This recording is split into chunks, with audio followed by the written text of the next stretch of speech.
गुफ्तगू पार्टी ने तायद किया। उठाकर देख लो आप, आज ही जाओ, यूएपीए का कानून 2019 में अमित शाह लाए, कांग्रेस ने सपोर्ट किया।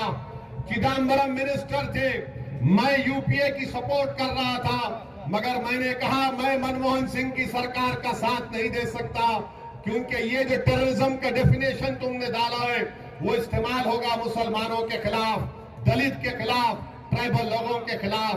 आज जो 2 बच्चे हमारे जेल में, तिहाड़ जेल में, दिल्ली की हाई कोर्ट ने उनको जमानत नहीं, सुप्रीम कोर्ट ने उनको जमानत नहीं दी, तो जिस सेक्शन का मैंने हवाला दिया था जब चिदम्बरम कानून लाए थे दहशतगर्दी का, टेररिज्म का, सुप्रीम कोर्ट ने वही डेफिनेशन को सामने रखकर उनकी जमानत को रद्द कर दिया। वो बच्चे 5 साल से जेल में हैं। मुबारक हो कांग्रेस पार्टी, तुमने हमारे बच्चों की जवानी को बर्बाद कर दिया, हमारे ज़ईफ लोगों के बुढ़ापे को तुमने बर्बाद कर दिया, तुमने हमारी माओ के ख्वाबों को चकनाचूर कर दिया। मगर इंशाअल्लाह ताला 9 तारीख के दिन तुम्हारे सियासी ख्वाब को मियां बर्बाद कर देगा, अपने वोट के जरिए बता देगा कि जो हमको धोखा देते हैं हम उनका साथ नहीं दे सकते हैं। तो मेरे अजीज दोस्तों और बुजुर्गों, अमीनुल इस्लाम को जेल में क्यों डाला गया? कोई कांग्रेस का नेता जेल गया? कोई गया जेल में? गया तो नाम बताओ।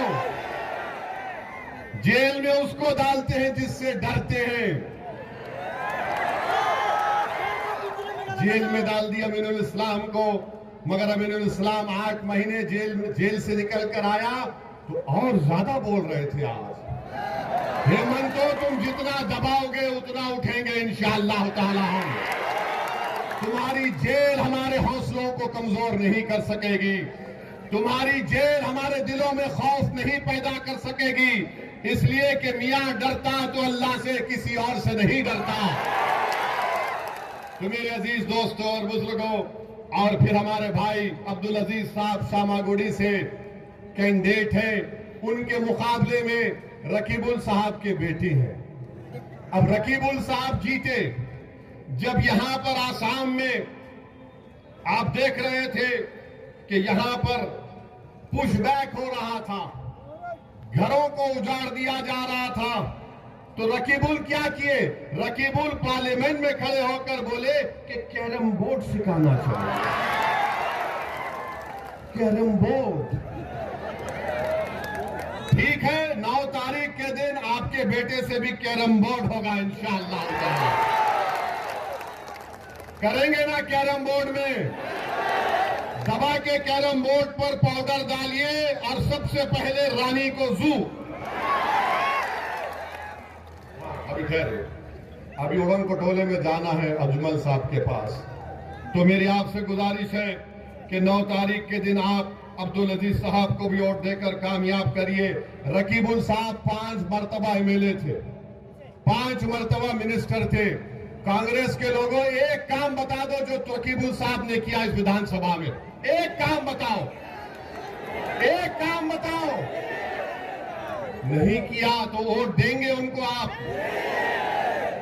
9 तारीख के दिन किसको वोट पड़ेगा? ताला चाबी पर बटन दबेगा। और हम हेमंत बिस्व शर्मा से कह रहे हैं कि तुम मियां को डरा सकते, तुम मियां को डरा सकते, मगर हम डरने वाले नहीं हैं। तुम हमारी कमर तोड़ना चाहते हेमंत साहब, आप हमारी जान ले लो, बोलो कहां पर आऊं, गोली कहां मारते बताओ, मैं मरने तैयार हूं।